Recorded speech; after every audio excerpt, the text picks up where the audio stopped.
It was supposed to be the moment, a full year of build, the silent vigilante, the unstoppable force of the NWO, WCW's golden goose, and they absolutely blew it. Starrcade 97 should have been wrestling's greatest payoff. Instead, it was a masterclass in how to screw up everything at the first line. A fast count that wasn't fast, a tan that wasn't dark enough, Bret Hart with the worst referee instincts in history, and a confused crowd that went home asking, what the fuck just happened? This is No Pop, Just Heat, and today we're kicking off our very first episode by digging into the biggest blown storyline payoff in WCW history, maybe in wrestling history. I'm your host, JC3, that's my co-host, Tony, and today we're giving Starrcade 97 a verbal ass-whooping it deserves. Anthony, introduce yourself. Tony, talk about your love for wrestling, and then we'll get into this debacle. So, a long time ago, in the year 2021, we tried to do a wrestling podcast, and it just, it didn't go very far, so this is our attempt to do it justice, and we're talking about Starrcade 97.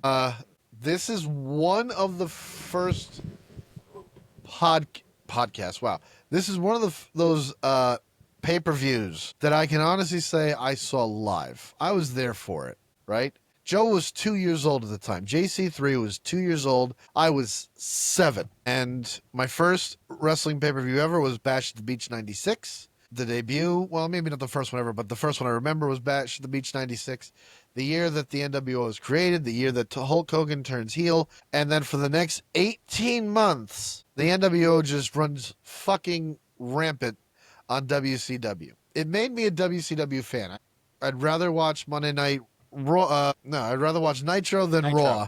And that was my thing. And now here we are at 18 months later. It's the night of their fucking WrestleMania. Because that's what Starrcade was. Even though I didn't know it at the time as a kid, Starrcade was the pay-per-view for the year for them. And started even earlier than that. In the 80s, it was, I think, a brainchild of Dusty Rhodes. And there you go. They had it Christmas Eve or Christmas time in the Carolinas every year. And this year, after 18 months of buildup, after the return of the Icon with a brand new look, without saying a word, getting so much fucking fans behind him, they shit the bed. They shit it hard. And we're going to talk about the entire thing. And then, I don't know. I think I just kind of redid the intro by accident. Yeah, I mean, you love to just talk and redo everything I do, so. But let's just give a little preview about what No Pop, Just Heat is about. We're not here to sugarcoat. We're not here to mark out for every little thing. We're here to call out the mess, the missed opportunities, the bullshit, the real drama, behind the scenes curtain, whatever the hell you want to call it.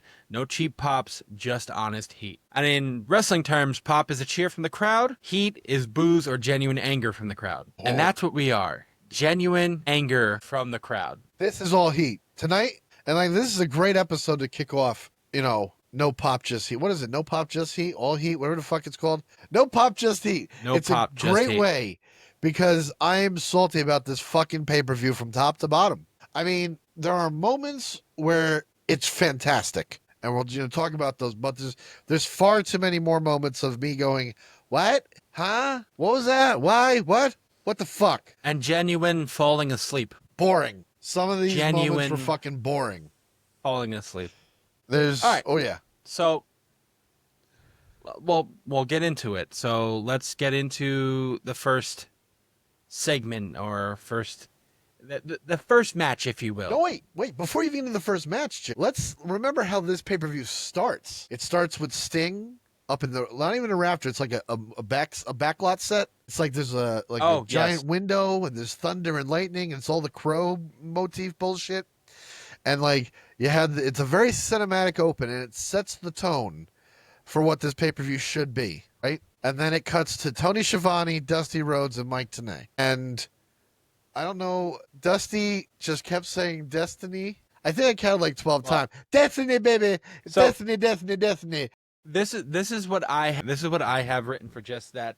Before I get into the cruiserweight match, right? I have opening scene is awesome. By the way, if anyone doesn't know, we wrote our ideas down on paper while watching this pay-per-view. Yes. We watched it back, and then we wrote down and I scribbled. I'll be honest. I did not take my time to write I got it on my phone. I wrote it in the dark. I got it all on my phone, and we did not talk about each other's ideas or anything.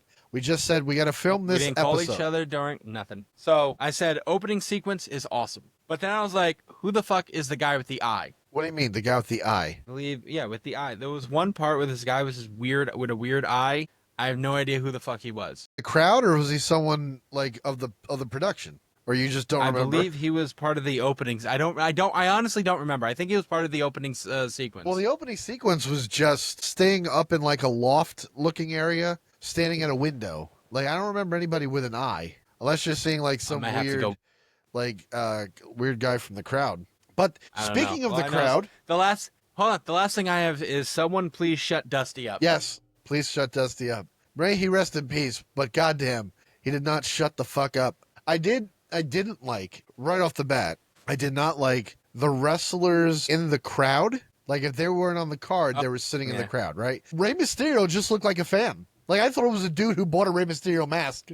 Like, he didn't look like there was, like, okay, the way WCW and WWE were lit were very different. WCW was always darker, right? It didn't use as many lights to brighten the whole arena. WWE always did. And that's one of the appeals for WCW I always liked, how just dark it looked. And it doesn't work in this scenario. Because when you start looking at the wrestlers in the crowd, it's almost kind of hard to see some of them because it's so dark. And then you don't know who you're looking at. And some of them are sitting next to fans, and some of them are sitting next to other wrestlers. Like, one area looked like it was roped off just for the wrestlers. But then you get another shot of, like, I forget who it was, but he was just sitting there and like there was a fan right next to him.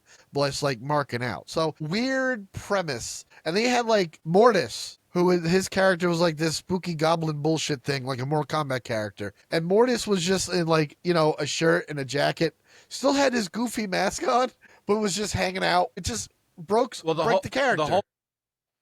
Apparently the whole premise for that was that, oh, you know, it's the fight for WCW Monday Nitro and blah, blah, hoobity blah. And yeah. The WCW soul was on the line. But it just looked weird, you know, and he had, like, they cut to Glacier. Oh, that's the guy with the eye you're talking about. Glacier. Glacier? He was, there we go. He had blonde hair, and he's just like, yeah, that's Glacier. Yep. Glacier, that guy, I forget his real name, but he was a real martial artist. Glacier was brought in with Mortis to do, I think that's Chris Kanyon, to do Mortal Kombat-like characters. So Glacier's whole character was like an ice ninja. Like, he walked down to the ring. Sub-Zero? Yeah, exactly. Like, he walked down the ring with all this, like, fucking garb on and shit. And he would take 10 minutes to take all that shit off, and he used martial arts in the ring. And Mortis was always like the darker character, like the demon or whatever the fuck. So that was him. That was Glacier. Yeah, just weird. Him staring at the fucking camera for no reason. Harlem Heat was there. That was cool to see. I should have written so much better, but I didn't. Well, let's get into the cruiserweight match, right? So it's Dean Malenko versus Eddie Guerrero. Yes. Right away, we know who these two people are. You know, judging from now, they are two fantastic wrestlers, performers. I wouldn't say early in their careers. They're established, but they're still on the earlier part of their careers. Like, they would both go on to have, you know, another 5 or 6. Well, Eddie a lot longer, but Malenko another 5 or 6 years. So it wasn't all the way at the beginning. Maybe he was more middle of his career about this time. Yeah, well, you and I did talk about this real quick. During the entrances and the opening, they kept on talking about fucking Kevin Nash and the NWO. They wouldn't shut the fuck up Tony Schiavone, Dusty Rhodes, and the other jackass. Hey, that's the Professor Iron Mike Tenay. I don't care. They would not shut the hell up. Put respect on his name. About, well, I mean, he might be calling the all-women Evolution 2.0 for WWE, which is weird. So, I know. But they wouldn't shut the hell up about the NWO or... And I'm like, you have Eddie Guerrero coming to the ring and Dean Malenko. You know you're going to get a classic match. Focus on the match. It took me out of the match. I agree with you. It took me even out of the entrances. And speaking about, like, with our title, it's not really just heat. There was no pop in the crowd. No, there wasn't. Whatsoever. There wasn't. For most of the pay-per-views. I mean, you're right, but, like, especially at that point, and it's like, I wonder if, because, like, looking back on it now, watching it in 2025, I'm like, this is a good match. Like, it's not the best match I've ever seen. Certainly not the worst. It's just two really good guys with skill going at it. I'm like, this is good. I really like this. But I think it's one of those things I have to appreciate now because I didn't know it was that good then. Like, because that's what WCW was doing like weekly. Like they ramped up the luchadors and their cruiserweight division. Like that was a legit thing to follow because those guys never got a push to the heavyweight division, but they always kept it competitive. So I guess I was so used to seeing like that kind of quality good match, but like everyone is so excited because the buildup was so good for Sting and Hogan, and it is a detriment that they fucking wouldn't stop talking about it. Like my notes literally go like this. Ready? Dave Malenko music starts like Hamilton. I was like, oh! But anyway, Hurricane Rana goes into a power bomb. I'm like, that's great. A great bridge. And it's like, then the announcers start talking about the match. And it was like 6 or 7 minutes into the match by then. It's like, shut up. I don't care. Yeah. Real quick, I don't know if this was a thing. Again, I don't remember the actual pay-per-view live, but maybe this is a Peacock thing. You watched it obviously on Peacock, right? Yes. Is the entrance music the actual entrance music, or does that sound like just fucking fake audio that they replaced? You know, I didn't think about that when I was watching it. I really didn't. I was more focused on really looking at the match itself, and I was listening to what the announcers were saying because I wanted to see like if they were going to give this match its just due and hype the match up on its own merit, which they did not. But that's what drew my ire. I'm like, wait, what the fuck? The only reason I ask is the only song I recognized throughout that entire pay-per-view while watching it was the NWO theme song. That's it. You know what? I will say that when DDP's music hit, I was like, that doesn't sound right. It sounds off. And then I'm like, it's one of those things where I was 7 when I saw it the first time. I don't think I can say that I've watched it in full ever again. I've seen clips, I've seen moments, but to sit there now and watch it for the first time in 28 years? It's like, no, I don't remember it. So I'm like, it's not his, self high five, sounds like Nirvana shit. But I was like, maybe that was just his music back then. So I did notice something. You're right about like the music. I did notice something, but that was the only moment. I honestly think because they didn't have the rights to that music, they might have replaced it with just different songs. Yeah, sounds and they similar. have the rights to the NWO, right? Because they've used it. Okay, I'll be honest with you. But this is as good as, and we'll talk about it when it gets there. But as good as he is, did they use Goldberg's theme? I don't remember. No, they didn't. They didn't. No, that's why I was so confused when Goldberg came out because I was expecting that dun, yeah, because that was what he used in WCW. I know he used in WCW. Yeah, it could be just it could be I wasn't paying attention or my brain defaulted to this was before he got big. This is the year before that's his okay. big thing, so maybe he didn't have the right music at the time. No, I think they did use the same thing, but I was expecting, because I'm playing it back right now, I was expecting, the whole, Goldberg entrance, knock at the door, flashing lights, shit like that. He was not there yet. We'll talk about this in detail when we get to the Goldberg match. Okay. But he was not that guy yet. All right, so what I have for... my notes for this match, I have besides them talking about the NWO. Let's just take that away. It's a classic match. I believe was Malenko the heel or Guerrero? I believe Eddie Guerrero's the heel. It was a heel. It was just a match for the belt. It didn't have to have a heel and a face kind of vibe to it, but Eddie played more of the heel in that match, I felt. Because I know he used the stomp face, which is a classic heel move. Yep. He asked him to kiss the boot. Yep. Again, Eddie being Eddie. Heel move. I put the more this match goes on, the better it gets. Malenko was not showing that his knee was injured, and that was pissing me off. I go headbutt to the dick. At one point, I think Malenko headbutts him like right in the dick. Yeah. Eddie Guerrero in the dick. Yeah. I went, what a fucking move. Yeah, like way to go, Iceman. Yeah, dude, I think this is holy shit. Like my note is very simple. Solid start, good match, clean pin for a heel. Not exactly memorable, but a few good spots. Oh, it was a bad finish to me. No, I thought it was a fine finish. It was a bad finish. It's not a strong finish, but I don't think it's a bad finish. Okay, maybe it feels like a bad finish because, again, it just feels like the crowd was not into it. Sure. The heel wins off of a frog splash to a knee. It's not your typical finishing move, finisher match. But there was a couple of good spots, a couple of good power bombs. Like Malenko hit Eddie with a power bomb once. I'm like, that felt real. That looked good. So, yeah, I think it was a solid kind of a B+ kind of a match. I gave it 3.5 out of 5 stars. Are we doing this by letter grade or by stars? I don't care. Whichever one you want to do. Do you want to do letter or stars? Like, I don't give a fuck. I give it 2 out of 4 turnbuckles. How's that? 3.5 Bs. No, 2 no, out of no, 4 like- turnbuckles. All right. Yeah, I'm gonna rank it by turnbuckle. Like 1 is shit. All right. 2 There's is only 3 okay. turnbuckles, but okay. There's 4 turnbuckles. Not on a single post, but the ring Bro, has there's 4. The ring has 4 corners. There's 4 turnbuckles. No, 4 corners, yes, but there's 3 turnbuckles. There's 12 turnbuckles technically. On a single post, you jack off. I give it no. Fuck it. We're gonna go by the entirety of the turnbuckles. So out of 12 turnbuckles, I give this an 8 out of 12 turnbuckles. I feel it's a little bit more fair. Just give it stars, for fuck's sake. I'm gonna run with this. This is my show. I'm running with this. I'm putting my foot down here. 8 out of 12 turnbuckles. Okay, 8 out of 12. I'm gonna give stars. You can continue with the turnbuckles. Fuck you. And then as they continue talking about the stupid fucking Kevin Nash and NWO stuff, Scott Hall decides to come out. Yes. Scott Hall does not look like he wants to be there. Dude. Oh. First of all, Scott Hall's title looks so small on him. It looked like Yes, it does. looks like well, it was, if you listen to the rest of the if you listen to the announcers, it was a fake right. It was title. the fake title. I know that, but like him wearing it around, it looked like just a slightly oversized like regular belt buckle, like some asshole in Texas would wear. Like a replica. Yeah, like it just didn't. I'm like, that is so tiny looking. Hall did that promo almost begrudgingly. That's my note. It's like he was told, you're going to go out there and do this. And he's like, I don't fucking wanna. And like, go do it.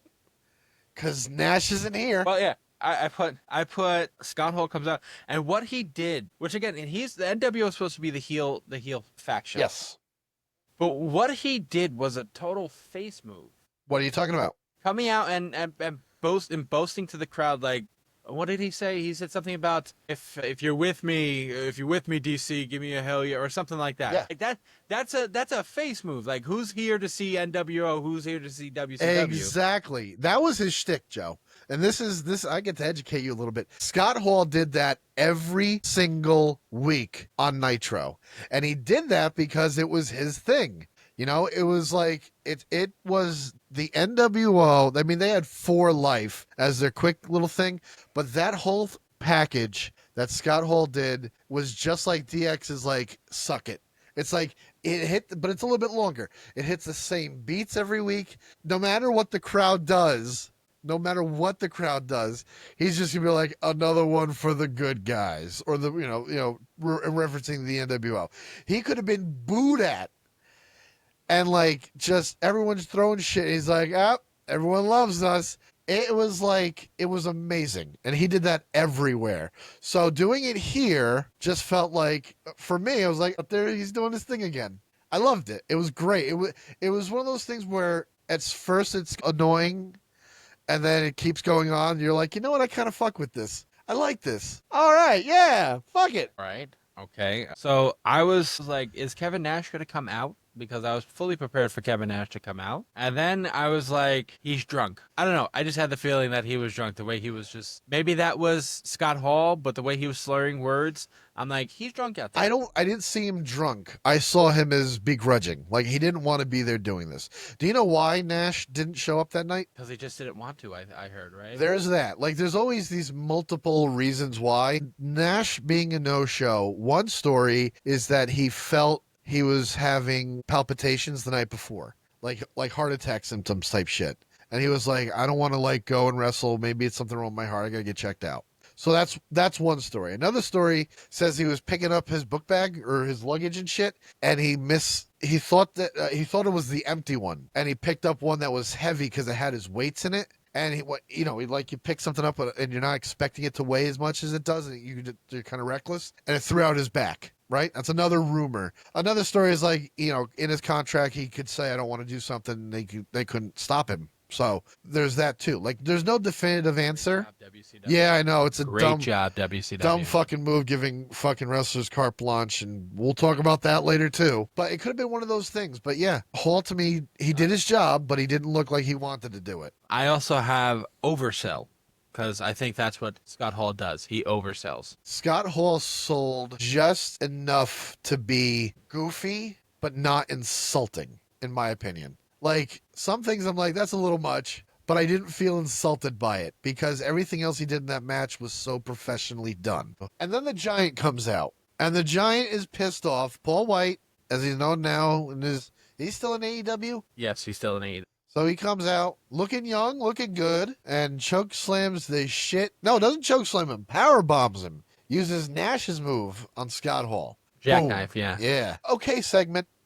Filler. Was it necessary? Yes. You had to say where Nash was, give some whatever. But it could have been a little shorter. Before moving on to our next match. Are you ready for our next match, Joey? I'll let you take it away. Yes, I am. So the next match is a 6-man tag match between the Steiners and Big Boss Man. I don't care what anybody fucking tells me. With against Yes. And who else? Because I still don't remember who the fuck is Scott Norton.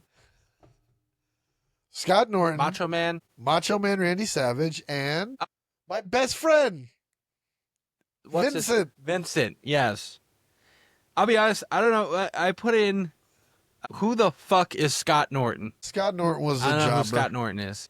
I think I'm even putting some disrespect on his name, but to me, Scott Norton was always just a jobber in WCW, and I don't think WWE or Peacock or TKO is going to put out a Scott Norton documentary anytime soon. So I don't want to talk shit about the man, but that's his legacy. You know what I mean? Yeah. I have that the match took way too long to start. It felt like it took like 20 minutes for that match to get going. And I don't like that. It did. At all. It was very sloppy work. It took literally, I think it took like it was like a 10-minute match, 15-minute match. It wasn't very long. Okay. Who else came out to help? Didn't someone come out to help them?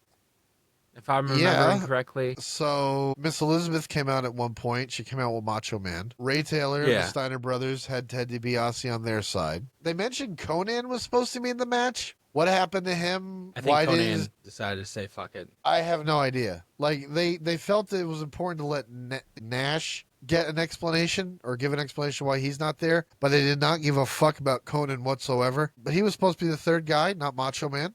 This is my favorite version of the Steiner brothers, and it doesn't last long. It's when when Scott had a goatee and he had cut his hair, and they were a dominant fucking tag team. And Ray Taylor was there, Big Boss Man, which I had a funny thought while watching this. I was like, just think, and like just a few years later, the man in this match will be in a car attached to a coffin driving through a cemetery with the man who just left the wrestling ring on top of. Funny shit. That's true.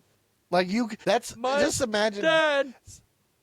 Imagine someone said that to you, like watching this pay-per-view in 1995. You think that they were fucking nuts, but that's exactly what happened. It was why is Vincent in jeans? This man. Why is Vincent there? Vincent was another guy, kind of like Scott Norton, but just like one step below. Vincent was always with Ted DiBiase when Ted DiBiase was the $1 Million Man, and Vincent was his manservant. Essentially, his name was Virgil then, so he kept with the V. But read that into what you want. A man who's obsessed with money has a servant butler person who happens to fit every stereotype. Just saying. Right. The 80s were a weird place, man. The 80s were a weird fucking place. So, well, let's just put it like this. He's just as useful as the guy who did the fucking boogie, wherever the hell that thing was. Okay, that's big. Okay, you're talking about Norman Smiley, and you will put respect on the Big Wiggle. Okay, Norman Smiley. Yes, you will. Norman Smiley is actually a very good trainer. Like he was a tactician who kind of like wasn't getting anywhere because you look at him, he looks like he's 47 years old. Like he just looks old as shit, but he's got this like really like awesome physique. So it's like the face and the head doesn't match the body. So it's that goofy kind of, it's kind of off-putting. It's kind of like in the Uncanny Valley kind of thing. It's like, you don't look real. So he leans into that. You should be off-putting. So he leans into that, I guess, with the Big Wiggle. And I used to do the Big Wiggle like a motherfucker. That was my dance. Yeah, I remember that. But it was a very fast, quick 3 count. Sure. They did. And they had to get the fuck out. That always bothers me. But like, they're like, get the fuck out of here. Yeah, I mean, Vincent, he kept getting tagged in. Did you notice that? Like, someone would tag out, and then, like, Vincent would always be the next guy in. And they would just fuck Vincent up. I think I killed Vincent. So I was at Chiller Theater a couple years ago, And at Chiller Theater, it's like a mini Comic-Con, but it's always like around Halloween time, so there's spooky shit everywhere. And in the autograph pit, there's always like weird celebrities. So I think I was standing in line to talk to John Astin of the Addams Family, and I look over, and Vincent is sitting at a table by himself. And I don't mean by himself as in like he had no one to the left or right of him who were also signing autographs. I mean there was no one there, or in front of him. No one wanted his fucking picture. No one gave a shit about his autograph. This man came here to work and make some money. Nothing. And I looked at him, and he saw me, and I'm like, you're Virgil, Vincent, right? He's like, yeah, man. Like, I used to watch you all the time on WCW. He's like, oh, thanks, man. You want an autograph? I said, oh, wait, can I get a picture? He's like, yeah, man, $10. I went, never mind. And I just walked the fuck away. I liked him, but I wasn't going to pay for an autograph or a picture. Fuck that shit. And I think I broke his heart, and he killed himself. No, he died of pneumonia like 2 years ago. So there's also... He was talking about you on his deathbed. Did you notice there's a lot of dead people in this fucking pay-per-view? I mean, a lot of dead motherfuckers. Like, well, it's wrestling, Anthony. That happens. Yeah, but some of them are like, okay, yeah, they were old like then, like Zbyszko, Dusty. Yeah, it's 2025. This was 30 years ago. But then like Chris Kanyon, Kurt Hennig, I do want to talk about Big Boss the next Man. segment. All right. Shut the fuck up. They talk about the WCW hotline, which I didn't know was a fucking thing. And then they tell you the attendance in which people are there. Yes, real quick about the hotline. I found this hysterical. My note, the hotline is blurred out, but they didn't censor Mean Gene Okerlund saying it. Yeah, I'm like, what the fuck? Like, what the fuck is the point of that? Like, and this kind of goes back to your point, but like, if they were able to change the music, the entrance music for some of the wrestlers, if they did, they surely could have blocked this fucking Mean Gene segment out. You could have just edited that entire segment out. It wouldn't have mattered. I don't know, but they said it was just 27,000 people there. Yes. Which, for a WrestleMania equivalent, is nothing. Can we adjust for inflation, please? No, because WrestleMania, how many people were getting WrestleMania 1, WrestleMania 2, WrestleMania 3, WrestleMania 4? By that time, what? You're talking it's WrestleMania 7 in 97? No, WrestleMania 10? How many people are at WrestleMania 10 in 97? I'm looking it up now. First of all, it's WrestleMania 13. Okay, then 13. Yes, WrestleMania 13. The attendance was 18,197 people. This broke that by nearly 10,000 people. Starrcade beat WrestleMania. Again, you have to adjust for inflations. They weren't at the level of stadiums yet. They were still arenas. And some places, and this is why WCW made history, because when Goldberg beat Hogan for the belt, that was a stadium show. That was in Atlanta, in the stadium where the fucking Falcons played. And that was a Nitro, a free event. Whenever does WWE do a stadium show for Raw? It doesn't fucking happen. They don't even do the Monday night after one of the bigger stadium shows. You think it would be easy, like put the fucking tent up and just like put the set up. Well, okay. And you're good for Monday night, but they don't even do that. You're right. So many more people. But at the same time, WrestleMania 3, 93,000 people. Yeah, but WrestleMania 3 you have to put the caveat here. WrestleMania 3 was done in 3 different locations, was it not? Or is that WrestleMania 2? Pontiac Silverdome. Oh, no, WrestleMania 2 was done in 3 different. And WrestleMania 3 is at the Pontiac Silverdome. The Silverdome's a stadium. This was 93,000 people. Right, that's a stadium. Sky Dome in Toronto, 67,000. This is WrestleMania 6. Okay. Indianapolis, Hoosier Dome, and WrestleMania, what was that, 8? 62,000. All I'm saying is, like, I understand what you're, I get it. But at the same time, you know, you're just only a couple years off of having 50+ thousand people. Yeah, I get that. For WrestleMania compared to their, 20,000. I understand I thought was small. I understand that. But if you notice, like, none of those WrestleManias are consistent.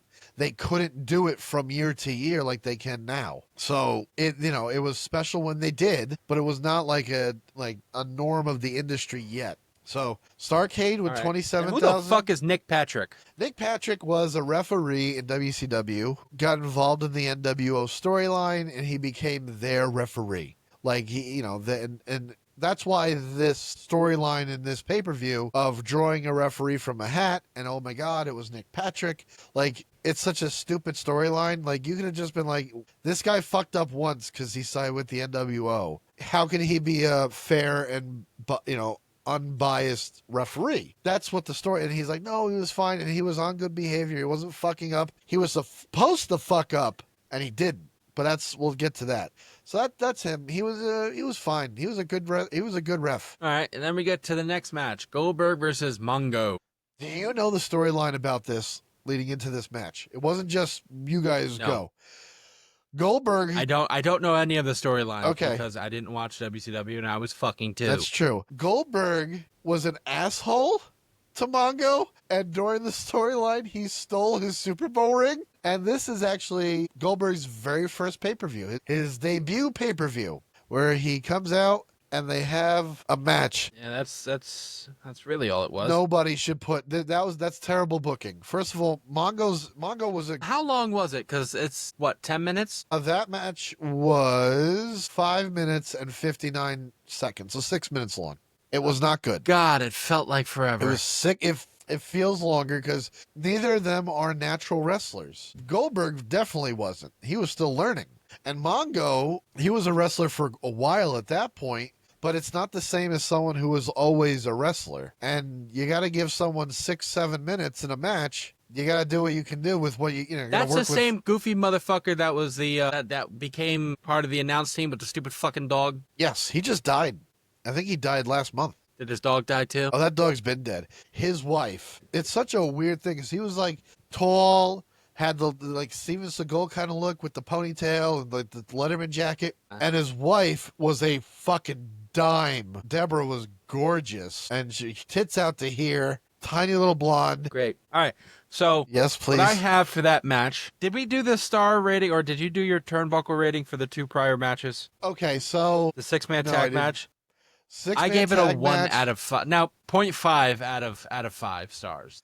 I give it 4 turnbuckles out of 12. And this match between Goldberg and Mongo gets 2 turnbuckles out of 12. Just terrible. Yeah, I'm giving it a 0.25 5 stars. I'm that asshole. But I have two bad pin attempts from both people. On the roll through, I think it was Mongo. His head almost gets ripped the fuck off. Did you see that? Yeah. Goldberg was a terrible fucking wrestler. He wasn't a tactician. Yeah. He was a brute. Then it was weak-ass spear from Goldberg to end it. I'm like, this match is not good at all. Too many botches. Yeah, absolutely. And that's all I can say about this. Because if I go on, Goldberg's going to come out of my screen and spear me. Yeah, which I think he's going to be on. I think it's this weekend. It's the Saturday Night Main Event with him and Gunther. Yeah, which makes perfect sense. Let's retire him and put the belt on the line. Anywho, it's so stupid. The next match is, well, it was supposed to be Raven versus Chris Benoit. Hide your kids, hide your wife. But it turned into Perry Saturn versus Chris Benoit. I give everything about this a 1 turnbuckle out of 12. I'm giving you my announcement right now. This was probably the worst thing on this card. This went on for too fucking long. Chris Benoit should not be allowed to speak. So my first thing is, what the fuck is happening? That's number one. And then I go, legit, no pop. Nothing. And then so I go, please someone take the mic away from Chris Benoit. Quote the crippler, nevermore. Like, get fucked. You can't, that's not you, dude. That's not you. You know what he is? Chris Benoit is kind of like, I always thought of him as like Wolverine. He's like WCW's Wolverine. And he was called the Wolverine, but he was also Canadian, just like Wolverine in the comics. You know, hairy little brutal motherfucker. Like, he was just a hairy little brutal fuck. And that's what Wolverine from X-Men is. So, except and he also was a psychopathic murderer, just like Wolverine, you know? He was not a psychopathic murderer. I mean, he will burn in hell. May he burn in hell. But I do believe, after they release the hey, you know what? Things with his scans of his brain. Shut your mouth. He wasn't all there, and it's not all his... I'm going to go with... Mental health issues are a real thing. Shut up. I'm going to go with... Are you done? I'm going to go with the man himself. I'm going to go with fucking Paul Heyman on what he said about Chris Benoit. And that's all I'm going to say. Go look it up. Anywho, so what I have here, what I did like about this match... Are you done? What I have about this match is I have really good use of interference. To me, this match with the Ravens, whatever the fuck they were, Ravens Crawl, whatever, I don't know what the fuck his flock. group was, but they came in. The flock. Yeah, they came in, fucked the guy up, and then left. You didn't see him again. And then they came in, fucked the guy up, left. It's like you didn't see him on camera standing around the ring. No, I like that. that's the right use of those kind of run-ins when you have like a flock and they're supposed to be the outside, like the outsiders and shit, and the socially unaccepted, the visually unpleasant, all of that. With a pay-per-view with so many run-ins, it's like the NWO is doing it every fucking match. I don't need it in this match too. It was executed better though. But at some point, I'm like, can I just see two motherfuckers beat each other? Like, we haven't had that since the opening belt. I did notice, I don't know if you noticed people in the crowd, they were more interested about what was happening in the crowd than the match. Yes. There was a couple times I'm looking at the crowd and they're like... Yeah, you're like, what's going on over there? Certainly that is I'm more like, put the interesting camera than over this. there. Yeah, at one point, I was like, this fuck match, off, flock. I'll give it a 1.5 out of 5. It's the whole segment's a one... I think I said one turnbuckle out of 12. And but the spike DDT Raven hits on Benoit, you know, the one that pushed him over the edge, that was a good fucking DDT. That was a really good DDT. Like, he ate that shit and sold it well. Can we also talk about, just real quick, fucking Perry Saturn's haircut? Perry Saturn's always been weird. Like, he just always, like... Motherfucker looks... It's amazing that Perry Saturn, to me, like... He's this big, strong, bold, intimidating guy. And yet, he's always been a basket case. He's always been fucking weird. You know, he had Moppy for a while, which was literally a mop. That, you know, he's just like a goofball. And you're like... Well, no, I heard that story. Yeah. Wasn't Moppy in WWE? Or Yeah, it was in WWE. That was Vince McMahon. Yeah, but Saturn because ran he with that hated. shit. Well, I mean, if you're given something and you have it, like if this is the only thing you have, make it the best and make people remember it. Yeah, I mean, and obviously he did. It's like Al Snow and Head. Like, what is this? That's brilliant. It's like Al Snow is amazing. Sure, that's even what to Perry this Saturn day. is. Perry Saturn is like a poor man's Al Snow. Al Snow is a poor man's Al Snow. Stop it. That's true. So that match brought us to the halfway point of this goddamn pay-per-view. Yes, it does. The longest segment of the night. This is the longest thing they did. The Buff Bagwell, Lex Luger went on for like 15 minutes. Hold on. 16 minutes. Yeah. One thing that I have to say is that I applaud Dusty Rhodes for what he was saying in that match with the flock coming in. And I'm like, this sentence tells me everything I need to know about this whole pay-per-view. What the flock is going on. Yeah. Yeah. I'm like, yep, that's the pay-per-view. Yeah, you're absolutely right. That could be the tagline of a documentary. Like I could see like the debacle of the Starrcade 97 documentary and the opening like montage just before the story starts. And it just all these flashes and images and different people talking. You just hear Desi goes, "What the fuck's going on?" And then it just gets quiet. And then it's like cuts to the exterior of like a house or a guy driving. And then it's like DDP standing there. It's like, yeah, so Starrcade. And there you go. I just wrote a documentary. Where's my check? But okay, so I actually liked that match. I wrote it down at 4 out of 5, but I'm gonna lower it to 3 out of 5. I think it was a little bit better than the matches we've seen. But the Buff Bagwell versus Lex Luger match. First thing I wrote down. Can you guess the first thing I wrote down? No, I really can't. Lex looks completely ripped. What is it? Nope. The first thing I wrote down is I hate Buff Bagwell. You know he's a gigolo. Yeah, he was a gigolo, right? Yeah, I don't care. Just a gigolo, and everybody knows I hate Jeff Bagwell. Women paid Buff to Bagwell. fuck him. Great. Is he like your idol? I don't know what the fuck you keep on going on about this. This was a chore to get through. I have taking too long to start. Luger is really fucking strong. I hate Vincent. I also put that in there because I think Vincent came out during that for Buff Bagwell. Vincent returns. I hate Vincent. So it's a bad attempt at interference. Yes. We had good attempt with interference, and we have bad attempt with interference. And that's more interference. I told you it was even more in the card to come. Yeah. Well, I kept on saying more common interference. I'm gonna jump onto the side of the ring. Yeah. It's all common. Yeah, a very sad bump to the ref. Like that looked cheap as shit. But the slap that Lex Luger gave fucking Buff Bagwell, I heard that shit from here, 30 years later. Yeah, that was kind of like, ooh, he rang his bell, man. Oh, did you get this? Like, especially at this time in Lex Luger's career, does he remind you of the Ram from The Wrestler? Yeah. Well, yeah. Not as sad.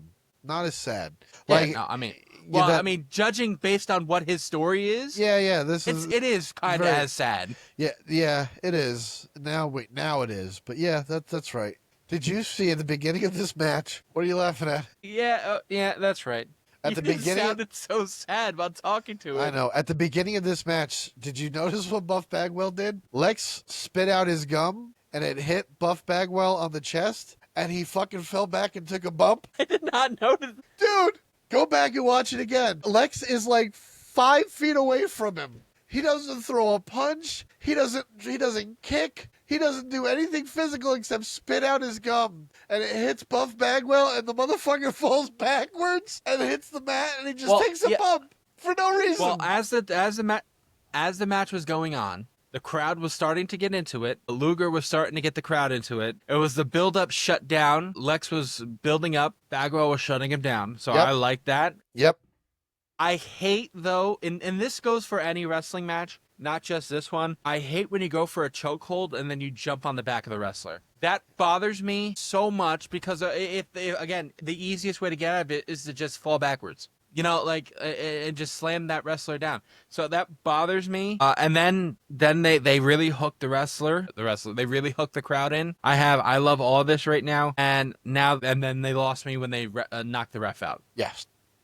They were going so good, and then they knocked the ref out, and then they lost me. And it was a very, it didn't look like a hard bump to the ref either. It looks like No. It looks like it just breezed past his head, and he sold the rest of it, and you're like, that didn't look like him even connected. Yeah. It's but then Lex getting popped by Scott Norton with what looks like the Steiner brothers dog collar. Why does he have that? Like, what the fuck? And he was so slow swinging at him, too.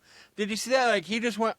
Yeah. It's like there was no effort in the swing. No, it was a very weak swing. I have dumb ending. So I go weak open, solid middle, dumb ending. So I gave it a 3 out of 5. Yeah, it was like a really good burger patty on shitty stale bread. What? It makes sense to me, motherfucker. That's all that matters. What? Okay.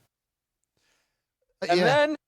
what did I say? I'm going to say, you know what? I'll say 3 turnbuckles. 3 turnbuckles. 3 turnbuckles out of 12. Because the middle was decent, but it didn't care enough. Then the next match is Kurt Hennig versus DDP. And the first thing I have for this match is DDP has always been old. Yes. Well, he got a late start. Like, he was 35, I think, when he first started wrestling. And, that's old to get into the game.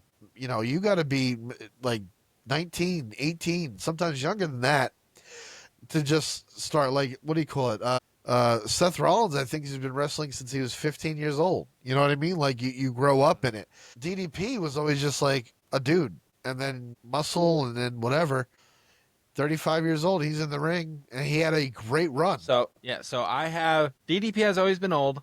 But great energy to start the match. I really liked the reverse that they had. It was a headlock to armbar. I thought it was a fantastic reverse. Yep.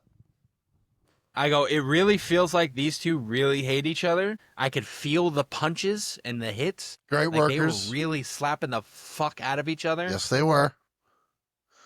For me, when they were doing the headlock at one point, it was like, it took too long to see his face in the headlock. The camera angle was just bad for me. Yeah, I can see that. Like, I always, you always knew when somebody was NWO because they rocked NWO everything. And if it was like their thing that they always rocked, they NWO fight it. Some guys would rock a t-shirt, someone would rock a slinglet, some guys would rock something else, whatever was unique to them, but it would be NWO-atized. Kurt Hennig never did that. Like, sometimes he would show up in the shirt, but he never wrestled in NWO gear. I don't think he was, I mean, I know he was NWO, but I don't know. I don't think he was supposed to be. Like, something feels off about him being in the NWO. Like, they did it, I guess, as the way to get the Four Horsemen and Ric Flair involved during their storyline, because when you're in the NWO, you got to fuck with everyone, you know, and Hennig took, you know, the Four Horsemen and then betrayed them and joined the NWO. It makes sense. It's just that I never felt him like he was like a member, not like Macho Man or Bagwell. Well, again, you have to look at someone like you had, especially when it comes to the three people. You have Hogan, Hennig, and Lex Luger. All of them, I believe Hennig also had the Americanized version. Was he Americanized, or no, that was just Luger and That was Luger and Sting. Hogan for Sting. Okay. I'm saying in WWE when he was Mr. Perfect, and so to me, like, he had his own shtick. Yes. And everyone knew Mr. Perfect. Like, that is a beautiful wrestling name for someone, because it's, you don't need to know your actual name. It's Mr. Perfect. Like, who's perfect? That's Mr. Perfect. So, like, of course, if I'm Hennig, I'm not changing my shtick at all, because people know me by that. I mean, granted, I have to go by by my actual name now, and not Mr. Perfect. But why would you change it up? Like, Hogan, I get because he needed to change. Yeah. You know, he needed, and that's what became the NWO. You needed to change. Everybody else after the three original, I don't know, especially with the NWO, everyone else after Hogan, Nash, and like, even with fucking, what the hell's his name? The sexy guy that was in DX and then he came over. Six. X-Pac. No, not X-Pac. No. Rick Rude. Oh, Rick Rude. Like, yeah, like, even Rick Rude joined NWO at one point. I'm like, why? Why? There's Rick Rude too joined the many NWO. Oversaturation. Stop. First of all, Rick Rude joined the NWO because he was supposed to be the mouthpiece. He was supposed to be like the Ted DiBiase, where Hogan was the leader, Paul Nash were the tag team and the muscle, and then Rick Rude would be the mouth. And that got taken over by Eric Bischoff, essentially. So it's not like Rick Rude joined the NWO at a time when everyone was joining the NWO. He was one of the first people to join the NWO. And as far as the idea of change and Hogan needing to change, Hogan needed a facelift, but he didn't want to change because he was still Hulk Hogan. And I mean it like this. He needed to be the bad guy and wear all black and talk like a jerk off. But he didn't want to change his wrestling moves. He didn't want to change his in-ring shticks. He didn't want to change the way he did promos. He didn't want to change any of that shit. I disagree with that. Hold on.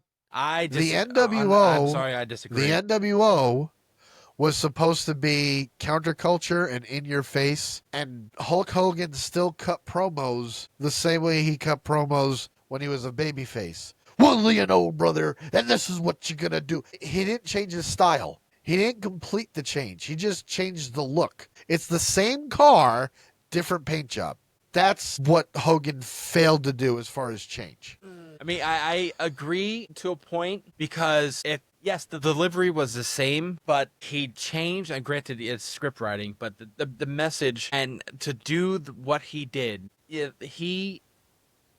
let's take it, and I know we're getting a little off track with Starrcade, but real quick, let's take it into what's happening right now with Cena.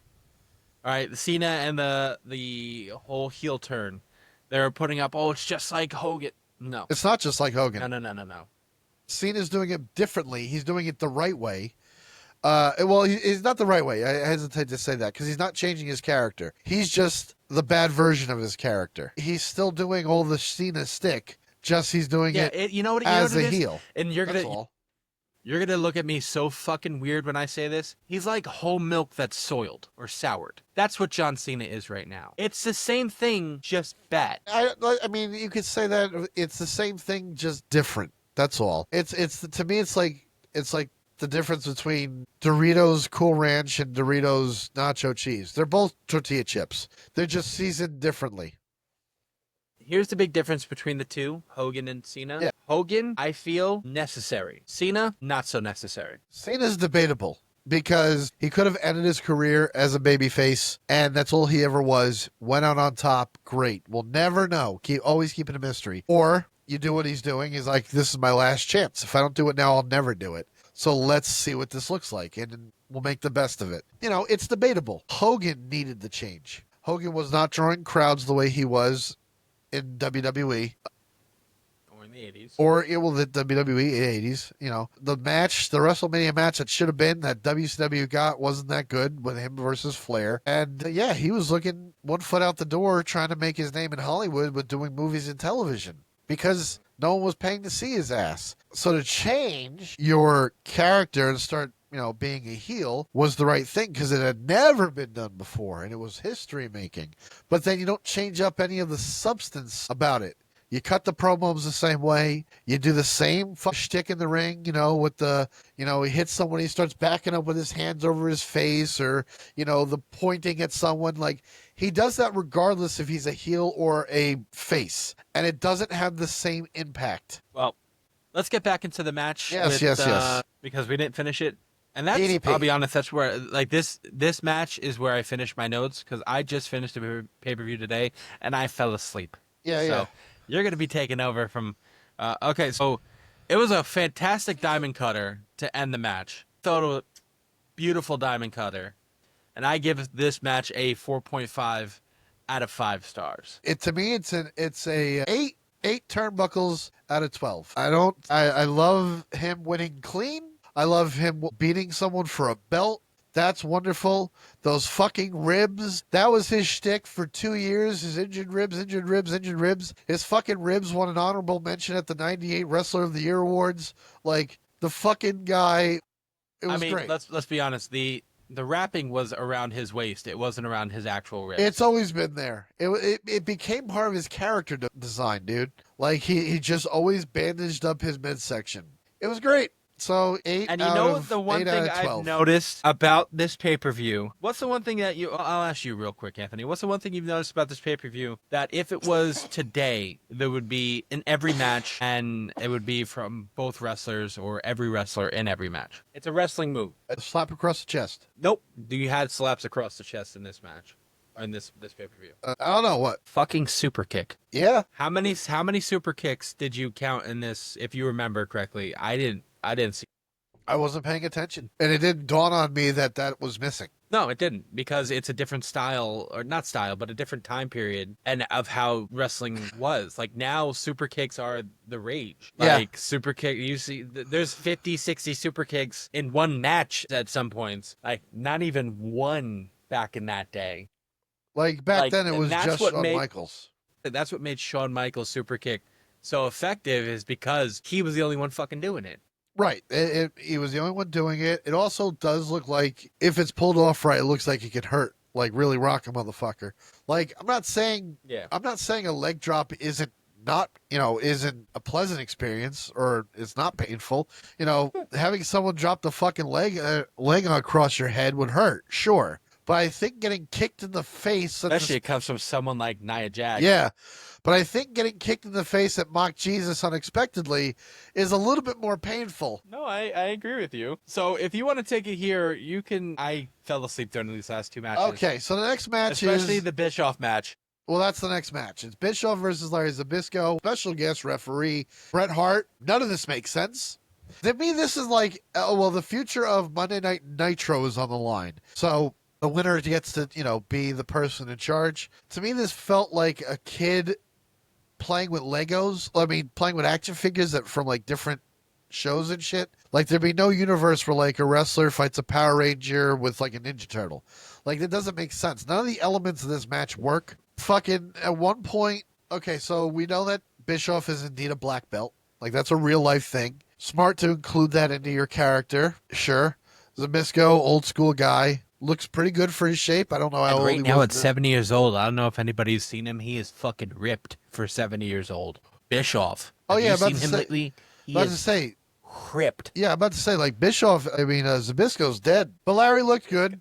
Larry looked good for, his age during this match. And it's typical NWO shit. Scott Hall came out at one point. He's trying to help out. And, okay, Bischoff doesn't have on shoes. Bischoff is barefoot because he's a karate guy, and he has these shin guards that also are foot guards. So if you're looking, they're foot guards for boots. right. So you're looking at head on. It kind of looks like he's wearing shoes, but there's nothing on behind it or underneath it.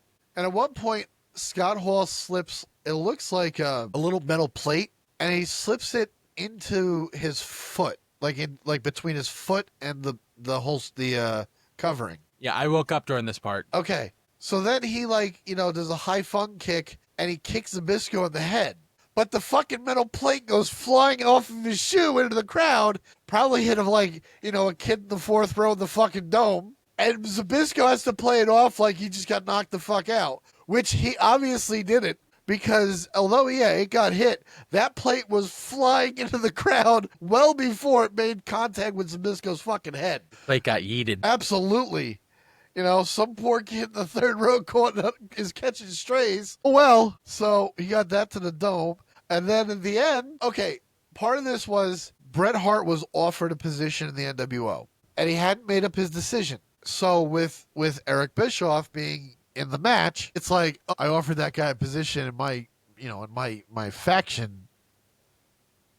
He'll help me out. And that's what it looked like for most of this match. Like, he called a lot of things against Zbyszko. He was holding them back. But he wasn't doing enough to make me think that he was going to join Eric Bischoff. It just kind of it looked like he didn't know what he was doing. Like, he was overstepping his boundaries a little bit. Like, this is definitely don't do that. It's like, you don't know enough to referee, which makes no sense, but that's how it comes off as. And then by the end of the match, it's just chaos. Like, Scott Hall gets involved again. There's a sharpshooter. Larry Zbyszko takes Eric Bischoff's fucking black belt and tries to hang him with it. Like, he's choking him out with the fucking... I saw that. Just weird, all over the place, crazy shit. Bret Hart calls the match. Larry Zbyszko wins. Yay, I guess. Just a shit show. I mean, it's a disqualification. Right. What would the turnbuckles be? I was entertained but confused. 5 out of 12 turnbuckles. It's down there. But I was just like, what the fuck? It kept my interest. And that is our penultimate match. We're now moving into the moment you've all been waiting for. It was great to see Michael Buffer. Yeah, I want to talk about Michael Buffer for a second. Let's go. Because I didn't see him introduce Sting because I fell back the fuck asleep. I did see him introduce Hulk Hogan. You're not supposed to be talking the whole fucking time the guy's walking to the ring. That was Michael Buffer in WCW. He did that all the time. And it was just because of pageantry. Because it's Michael fucking Buffer, and he was the voice, let's get ready to rumble. Get that guy. And they fucking got him. He worked every pay-per-view. He was the voice. I loved it. It was great to hear him again. Okay, continue. Sting versus Hogan. First of all, the way they brought Sting out, they had a little laser light show in the sky. I thought it was cool for the time. It kind of looked quaint. It's like looking back like, aw, you couldn't pull off special effects that well, but you did a good shot. It's looks very antiquated. This match sucks. Sting looked bored. He looked a little out of shape. He wasn't finessed right yet, right? But this was also Sting at the height of his addiction. So there's that to factor in. But that's behind the scenes. For a 7-year-old watching it, it was Hulk Hogan beating the shit out of Sting. And Sting did very little to fight back. It looked boring. It was some overselling was happening. It was very old school kind of wrestling. Just kind of stalk each other in the ring. A little bit of grapple. Not much to tell. Know what? You're explaining this again. I didn't watch it because right. I fell asleep because the last 2 matches bored me. But the way you're explaining it, it reminds me of the TNA Slammiversary match with Sting and Jeff Hardy when Jeff Hardy was bonkers out of his mind high. Yeah, I'd have to go back and watch Except that match. Sting is in Hogan's position and Hardy is in Sting's position. I mean, granted, Sting obviously was not bonkers high out of his mind, but that if it's boring and all that stuff, It felt very old school. It felt very slow. Sting didn't put out a lot of emotion. And then he hits him with a 3 count. And Patrick hits a 3 count clean. It's not fast. It is like 1, 2, 3. Call the match. There's nothing wrong with that. And it couldn't have ended that way. Because after 18 months of building up, you cannot end like that. That is off the table. You have to have Sting win. The only thing that kind of reminds me of today, and they took longer, is the Cody Rhodes debut to winning the championship. 3 years of storytelling. With 1 year, him losing, like, the belt at losing the match at WrestleMania. Like, you had expected him to win because they just spent 2 years building him up. And they said, nope, we're going to do it for 1 more year. That's what this felt like. It felt like this is it. The time had come. Sting's back. Except with a shitty ending. He's back. He has to win. And then it was supposed to be a fast count. Speculation and rumors that it was a Hogan call, that it was a Bischoff call. Hogan didn't think that Sting was up to it. He thought that Sting was, stoned and he wasn't fit. And let's not do this tonight. Let's do it on a different night. Let him clean up a little bit. Who knows? We don't. It's so many conflicting stories. We have no idea. And I'm sorry, my nose is fucking stuffy. So who knows what the truth is? But we got a pin. Should have ended the pay-per-view. Hogan won clean. But Bret Hart decides, no, I'm tired of all this NWO bullshit. Fucking start the match over again. And we're like, why? How? It just makes no sense whatsoever. It's literally them just going, no, fuck this. We're just doing it. I don't care. This is Hart coming off the screw job. If that was a fast count and Sting got screwed, it would make perfect sense for Bret Hart to stop the bell from being rung and saying, no, not again. We can't do this again. Not another screw job. Because you're blending the reality and, the theater of wrestling. That would have worked. But it was a clean pin. So it just looks like, no, fuck that. I don't care if you won. Throw it all out. Fuck him. And then he restarts the match. And then Sting looks alive. He does a couple of things. And then puts him in the Scorpion Deathlock. There's the match. Bret Hart calls it. Why does Bret Hart have the authority to do that? Like, it makes no sense. Because it just makes WCW look like they screwed the NWO. Which is a weird reversal. And there's no reason to tell that story.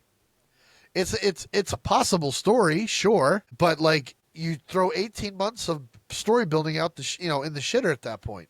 Because if the end game was they're going to win it no matter what, why are you telling the story in the first place? It's because the pin wasn't fast. That's what fucked it all up. So, what do you give the match? How many turnbuckles?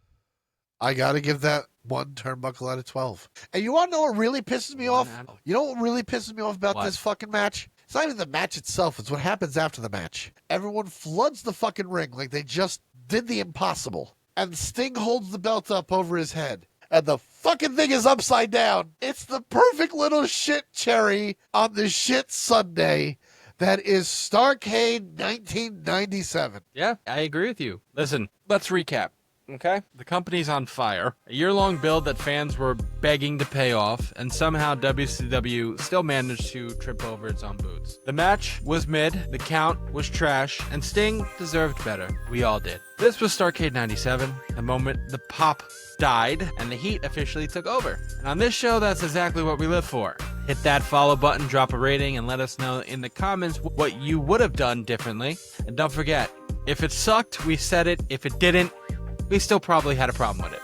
This is No Pop, Just Heat. I'm JC3. That's Pope Tony. This has been another episode, and just like WCW 1999, we're ending it with a mess. Good night, everybody. We'll catch you next time for No Pop, Just Heat.